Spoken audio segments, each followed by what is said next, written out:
নমস্কার, আবারও চলে এসেছি নতুন আরেকটা রেসিপি নিয়ে। আজ পূজা স্পেশাল একটি মিষ্টি রেসিপি নিয়ে চলে আসলাম। পূজা চলে এসছে। এখন পূজার জন্য কিন্তু কিছু স্পেশাল রেসিপি থাকতেই হবে, তাই না? আজ করব সীতাভোগ মিষ্টি। খুব সহজেই কিন্তু ৩ টি উপকরণ দিয়ে ঘরে আপনারা দোকানের মতো সীতাভোগ মিষ্টি বানিয়ে নিতে পারবেন। পূজায় ভোগ বলেন আর অতিথি আপ্যায়নে এই মিষ্টিটি কিন্তু একেবারেই পারফেক্ট আর খুব সহজে করে নেওয়া যায়। তাহলে চলুন শুরু করা যাক সীতাভোগ মিষ্টি। মিষ্টি করার জন্য আমি দুধ জাল করে নিব। এর জন্য আমি এখানে ২ কাপ দুধ নিয়েছি। এখন দুধে বলক উঠিয়ে নিব। দিয়ে দিচ্ছি এখানে স্বাদ মতো লবণ। ঢাকনা দিয়ে বলক আসার জন্য অপেক্ষা করছি। দেখুন দুধে কিন্তু বলক চলে এসছে। এই পর্যায়ে এখানে দিয়ে দিব সুজি। আমি এখানে ১ কাপ সুজি নিয়েছি। ২ কাপ দুধের ভিতর কিন্তু ১ কাপ সুজি ঠিক আছে। এখন খুব সুন্দর করে নাড়াচাড়া করে একটা ডো তৈরি করে নিতে হবে। প্রথম পর্যায়ে একটু নরম দেখালেও পরবর্তীতে কিন্তু একেবারেই পারফেক্ট ডো তৈরি হয়ে যাবে। আপনারা মাপটা ঠিক রেখে এভাবে ডো তৈরি করে নেবেন, আপনাদের ডোটাও একেবারেই পারফেক্ট হবে। দেখুন এভাবে নাড়তে নাড়তে দুধটা কিন্তু অনেকটাই শুকিয়ে গেছে। আমাদের ডোটা কিন্তু তৈরি হয়ে গেছে। এখন আমরা এই ডোটাকে নামিয়ে নিব। আমি ডোটা নামিয়ে নিয়েছি আর এখানে দিয়ে দিচ্ছি ১ টেবিল চামচ ময়দা আর দিয়ে দিচ্ছি ১ টেবিল চামচ ঘি। তারপর সুন্দর করে হাত দিয়ে মেখে নিতে হবে।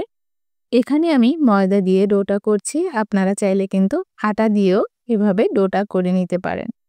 আর ঘি না থাকলে তেল দিয়ে আপনারা এই ডোটা করে নিতে পারেন। ঘি দিলে কিন্তু মিষ্টি থেকে খুব সুন্দর একটা স্মেল আসে, খেতেও কিন্তু অনেক মজা হয়। দেখুন এভাবে আমি ডোটা করে নিয়েছি। এখন এই ডোটাকে আমি ৪ ভাগে ভাগ করে নিব। আমাদের কিন্তু ডোটা হয়ে গেছে। এখন আমি ৪ ভাগে ডোটাকে ভাগ করে নিচ্ছি।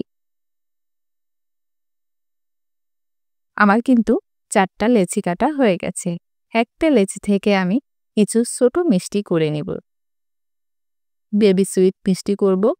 আমি এখানে একটু একটু করে ডো নিয়ে ছোট ছোট কিছু মিষ্টির সাইজ করে নিচ্ছি। এভাবে মিষ্টি বানালে কিন্তু খুব সুন্দর বেবি সুইট মিষ্টি হয়। খুবই তুলতুলে নরম আর খুবই রসালো হয়। আমি এভাবে ৫-৭টা মিষ্টি করে নিব। খুব বেশি মিষ্টি করব না, শুধুমাত্র ডেকোরেশনের জন্যই আমি এই মিষ্টিগুলো করে নিয়েছি। মিষ্টির জন্য শিরা করব। এর জন্য আমি এখানে ১ কাপ চিনি দিয়ে দিচ্ছি। অবশ্যই কিন্তু শিরাটা আগে করে নিতে হবে। গরম শিরায় কিন্তু মিষ্টি দেওয়া যাবে না। এজন্য শিরাটা আগে করে একটু ঠান্ডা করে নিতে হবে। ১ কাপ চিনি আর ১ কাপ জল দিয়ে দিচ্ছি। আমি এখানে ১ কাপ সুজি নিয়েছি, ১ কাপ চিনি নিয়েছি আর ১ কাপ জল নিয়েছি। ১ কাপ সুজি দিয়ে মিষ্টি করছি, এজন্য চিনিও কিন্তু ১ কাপ নিয়েছি। তাহলে মিষ্টিটা একেবারেই পারফেক্ট হবে। ২ টা এলাচ ফাটিয়ে দিয়েছি আর চিনির শিরাটা এভাবে একটু বলক উঠিয়ে নামিয়ে নিব। খুব বেশি জাল করে ১ তার কিংবা ২ তার করার কোনো প্রয়োজন নেই, এভাবে নামিয়ে নিব। এখন আমরা মিষ্টির দানাগুলো ভেজে নিব। এর জন্য আমি এখানে একটা গ্রেটার নিয়েছি আর এই ছোট সাইড দিয়ে আমরা মিষ্টিগুলো করে নিব। সীতাভোগ মিষ্টির দানাগুলো এভাবে কিন্তু খুব সহজে করে নেওয়া যায়। দেখুন এভাবে গ্রেটারের উপর দিয়ে একটু চাপ দিলেই কিন্তু খুব সুন্দর করে মিষ্টির দানাগুলো তৈরি হয়ে যায়। আমি আপনাদের একটু কাছ থেকে দেখিয়ে দিচ্ছি কত সহজেই কিন্তু মিষ্টির দানাগুলো আমি করে নিচ্ছি। দেখুন এভাবে একটু চাপ দিয়েই আমি করে নিব আর তেল কিন্তু খুব বেশি গরম করা যাবে না। এভাবে তেলের উপর কিছু সময় ভাজি করে আমরা নামিয়ে নিব। খুব বেশি কালার করা যাবে না, সাদা রাখতে হবে, তাই আমি এই অবস্থায় নামিয়ে নিচ্ছি। ঠিক একইভাবে আমি অন্য দানাগুলো এভাবে ভেজে নিচ্ছি। আমি আবারও বলছি, খুব বেশি লাল করে কিন্তু মিষ্টির দানাগুলো ভাজি করা যাবে না, তাহলে কিন্তু দেখতে সুন্দর লাগবে না। ঠিক এভাবে সাদা অবস্থায় আমাদের নামিয়ে নিতে হবে। একইভাবে আমি সবগুলো মিষ্টির দানা এভাবে ভেজে নিব। আপনারা চাইলে কিন্তু পলিথিন ছিদ্র করে এভাবেও কিন্তু মিষ্টির দানাগুলো করে নিতে পারেন। আমার মনে হয় সবথেকে সহজ পদ্ধতি এটাই। আমার এই মিষ্টিগুলো হয়ে গেছে। এখন বেবি সুইট মিষ্টিগুলো আমি ভেজে নিব। এভাবে বেবি সুইট মিষ্টি বানালে কিন্তু খুবই সুন্দর মিষ্টি তৈরি হয় আর খুবই রসালো হয়। আমি আজ শুধুমাত্র ডেকোরেশনের জন্য ৫-৭টা মিষ্টি এভাবে করে নিয়েছি আর এই মিষ্টিগুলো এখন আমি শিরায় ডুবিয়ে দিচ্ছি।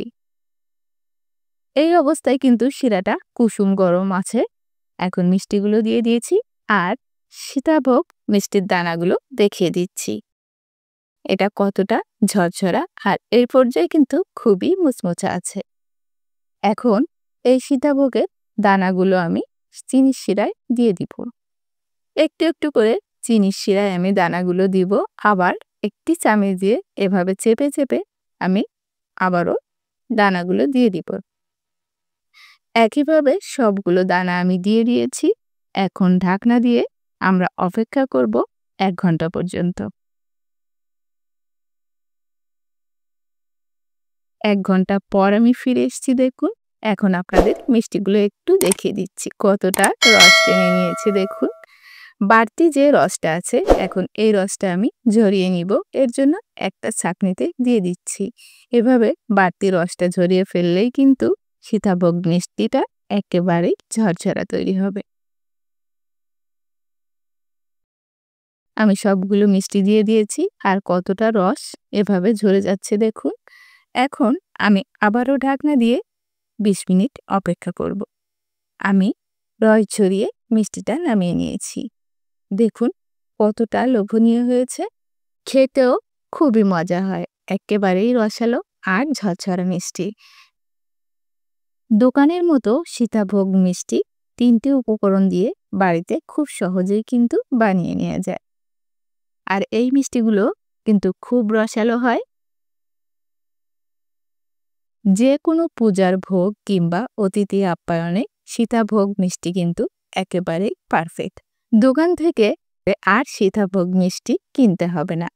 আমার রেসিপি ফলো করে একবার বানিয়ে দেখুন, আপনাদেরও সীতাভোগ মিষ্টি একেবারেই পারফেক্ট হবে। আমার রেসিপি আপনাদের কাছে কেমন লাগলো অবশ্যই কিন্তু কমেন্ট করে জানাবেন। ভালো লাগলে একটা লাইক দিবেন আর আমার চ্যানেলে যদি কোনো নতুন বন্ধু এসে থাকেন আমার চ্যানেলটিকে সাবস্ক্রাইব করবেন। তাহলে আমার নতুন রেসিপি সবার আগে পৌঁছে যাবে আপনার কাছে। আজ তাহলে এখানেই বিদায় নিচ্ছি। পরবর্তীতে আবারও আসবো অন্য কোনো নতুন রেসিপি নিয়ে। সবাই ভালো থাকবেন, সুস্থ থাকবেন। ধন্যবাদ।